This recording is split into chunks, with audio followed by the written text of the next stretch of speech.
Hello বন্ধুরা, শুভ সন্ধ্যা। তোমরা সবাই কেমন আছো? আশা করছি ভালো আছো, আর আমিও ভালো আছি। তো বন্ধুরা, আজকে সন্ধ্যাবেলা বাবা মা বার্থডে আছে, সেই জন্য কিন্তু আজকে পেঁয়াজি ভেজেছি। তো বাবা এখানে গেছিলো একটা দোকানে, আমাদের এখানে চপ ভাজা হয়, তো সেই দোকানটা বন্ধ, সেই জন্য ভাবলাম যে বাড়িতেই বানিয়ে নিই। একটা বেগুন ছিল, বেগুন দিয়ে করেছি বেগুনি, আর এখানে করেছি পেঁয়াজি, দেখো। আর এই যে এখানে মুড়ি নিয়েছি,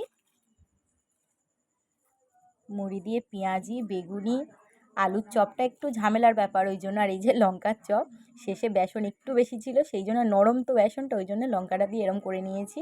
এটা লঙ্কার চপ। আর এই যে তার সঙ্গে লাল চা, তো দুধ চা আর করিনি, লাল চা করেছি। তো আজ সন্ধ্যের টিফিনটা একদম পুরো জমে যাবে। তোমাদের কাদের কাদের এরকম তেলে ভাজা দিয়ে মুড়ি খেতে ভালো লাগে অবশ্যই কমেন্টে জানিও। সবসময় তো খাওয়া হয় না, সেই জন্য ভাবলাম বাবা মা যখন বাড়িতে আছে আজকে বানিয়ে নিই।